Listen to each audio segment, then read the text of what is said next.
Hello there and welcome back to the channel. This is Nerd World, and if you've clicked on this video you already know what it's about, but we are looking at the number 6 Cylon model skin job of the Cylon Empire from the reimagined Battlestar Galactica series played by Tricia Helfer. We're going to explore the different models. This is one of the more diverse, more ubiquitous and more well known of the organic humanoid form Cylon models. Before we get started, I'd like to tell you that this video is brought to you somewhat in collaboration with the Beard Struggle. I'll get to them a little bit later in the video, but effectively I've been given a code that I can share with you that'll get you a discount. With that said, please like, share, subscribe, comment down below, hit the bell notification icon if you like this video or any of the others on this channel, as of course there is a full playlist of the Battlestar Galactica skin job forms that I've already done before this one. Maybe if you're watching this in the future there are more beyond it, as well as various other shows, sci-fi series and things that are linked in this, well, not linked in the description, they are though on my channel in the playlist. And with that said, let's get started with this one on the Sixes. Okay, so to start with, the Sixes were a model of humanoid form Cylon. They presented the appearance of a human woman who was quite tall, thin, generally with blonde hair, although as we will learn, this is one of the Cylon models that most differentiated on almost individuality amongst many of its models, or at least some of the individuals. For example, the Cavils would always be known as John Cavill. The Eights were almost always known as Sharon. The Sixes actually went by a few different names. They also changed their hairstyle, and as I covered previously with the Fives, they all basically wore the same suit, and they considered differentiating with each other to wear a different colour of suit. The Sixes, however, were actually known for being quite different. This is because their model was primarily, although a combat model, was actually a very good infiltrator. It was almost built for, well, probably was built for that purpose. And as a result, many of them, before the events of the Cylon's Second War, were sent to the 12 colonies to infiltrate or attempt to infiltrate different facets of human society. Some of them will be successful, whereas others would not, again, as we will learn as I cover each individual units, or at least the more well-known ones. As a result, as I said, the Sixes were a combat model primarily. They were ferociously strong. They were also the first Cylon model we see that identifies that during intercourse, their spine lights up. Now, this was not unique to the Sixes. This definitely happened with the Eights. It probably happened with all the other model numbers as well, except probably the Centurion, so I can't imagine we're anatomically equipped for such engagements. I mean, you never know, but I just don't see it. Anyway. Oh, I'm seeing it. Anyway. The Sixes were one of the most well-known models, and we'll start with the most well-known, Caprica Six. Caprica Six, as she became known, became the first effective Cylon celebrity. Now, this was a break with Cylon culture. Cylons are a sort of communist-style culture where they believed in complete equality amongst all of them. Now, although there was individuality, for example, the Ones being effectively atheists but pretending to be priests, the Twos being actually deeply devout. The Sixes too were quite devout, fairly religious and into scripture, but they were again unique because they were made to be infiltrators, and it made them quite diverse. Now, one of them becoming a celebrity and more well known amongst the other Cylons actually was contrary to the plan of what it meant to be a harmonious, perfect Cylon society, and some of the others, particularly the Ones, didn't like that Caprica Six, amongst all the Cylon model numbers, had become famous. Also, she had fallen in love with a human, Gaius Baltar, and although this wasn't common knowledge amongst the Cylons, the moment she resurrected, her knowledge and information became shared with all the other Sixes, and they all began to develop a sort of not only interest in Gaius Baltar, but also, generally speaking, a sense that humanity might have been worth saving, or at least they weren't worth the hassle of destroying, that perhaps their extinction was a mistake, and this was the first baby steps towards what would eventually be the Cylon Civil War and the penultimate collapse of the Cylon Empire. Now, Caprica Six earned her notoriety by first of all engaging in an affair with Gaius Baltar, which was a means to an end. The end being she wanted access to the navigation system that he had been developing for the colonial fleet. This would work as an off switch for all the Battlestars and Vipers and other such things when the Cylon fleet attacked. Effectively, she was the most important linchpin in their plan. Without her, the Cylons would have had to fight a conventional war, a war against Battlestars that equalled them in number but vastly outgunned them. In a straight one-on-one fight, a Battlestar was generally a superior ship to a Cylon base star, and as a result, the Cylons stood a good chance of not only taking huge casualties, but maybe even losing the war.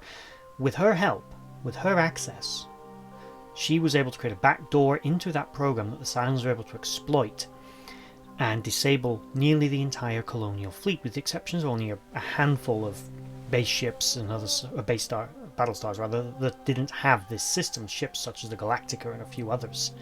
And that's where another one comes in, the one known as Gina. She was posing as a technician, doing repairs and overhauls on base stars, and every time she came across one that wasn't hooked up to this network or didn't have this program in place, she would find a way to sabotage it in order to incapacitate it or give the Cylons another way of knocking it out, hopefully. Otherwise the Cylons would just have to take it out in a conventional way, like they did with the Pegasus. But effectively she was the one responsible for that. She was also aboard the Pegasus when it jumped away from the Scorpion shipyards, and as a result would continue to infiltrate that ship and later engage in a sexual relationship with Admiral Kane, gaining her confidence until she was eventually exposed as a Cylon and would then be tortured physically, emotionally and mentally by the crew of the Pegasus to try and gain intelligence on her and on the Cylons in general. Others of this nature included Shelley Gottfried, who pretended, possibly facetiously, to have been actually the aide to a doctor, but actually she may have not done this at all. She could have just been lying. She was again exposed as a Cylon by Gaius Baltar and eventually ended up spacing herself in order to escape and was never found by the Colonials. They actually never knew what happened to her.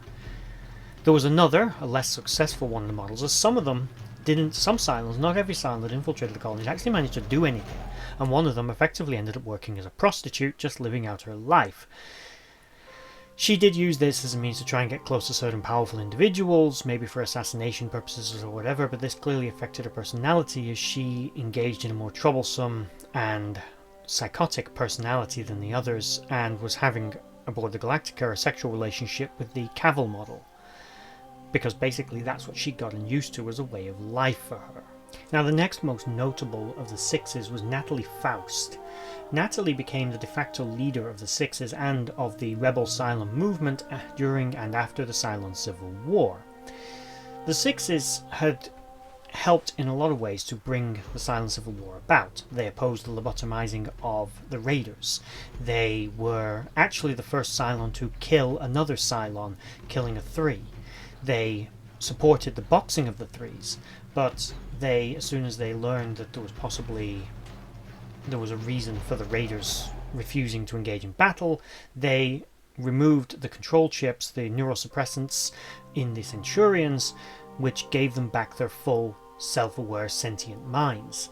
And they made a deal with the Centurions to help basically stop the lobotomizing, as the Centurions also agreed that it was wrong, and get rid of the Ones, the Fours, and the Fives.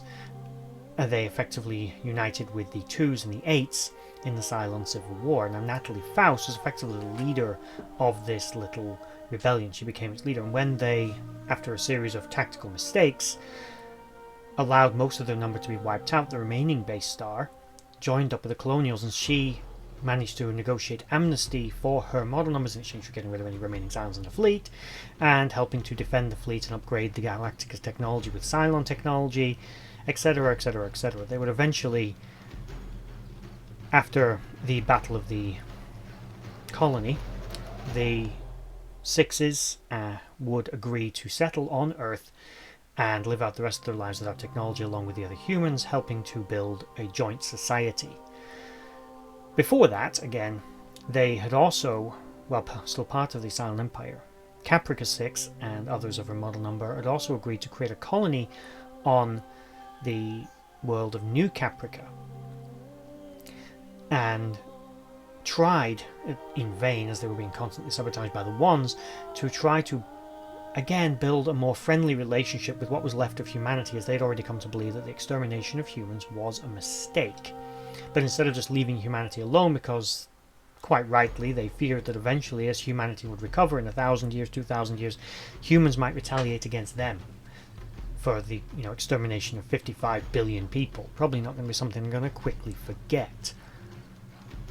But before we carry on with this video, just going to plug the beard struggle. Feel free to skip ahead if you're not really interested and don't have a glorious beard, such as, well, not mine, but maybe you do have a glorious beard and you want to take care of it.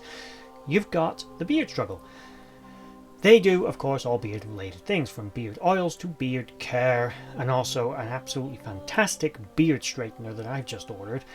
And of course, they also do on their website and on their YouTube channel, as well as on Facebook, Instagram and other sources, they have tutorials and videos on how to properly moisturize, look after and take care of your beard. Because everybody who grows a beard knows just how glorious it is, but also how much high maintenance these damn things are. I mean, you wake up in the morning and it's like you've been electrocuted, you look like you got dark brown on your face. And there's a whole regiment involved in this. It doesn't just magically make itself fantastic. I mean, my natural hair, when I had it anyway, was lovely and curly, if you want to call it lovely. It was horrific and curly, and I had long blonde curly hair, and I have learned, to my horror, my facial hair is exactly the same, except for the blondness that seems to have gone.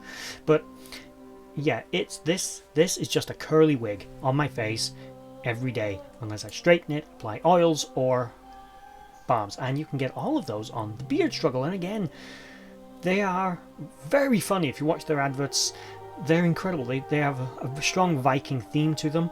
They offer various discounts, including the one that I have, which is linked in the description below, that if you follow that link, you'll get a 15% discount off your first purchase for anything that you buy from them. And more power to you, because again, everyone's got a beard.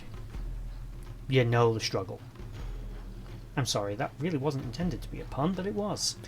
Anyway, with that out of the way, on with the video.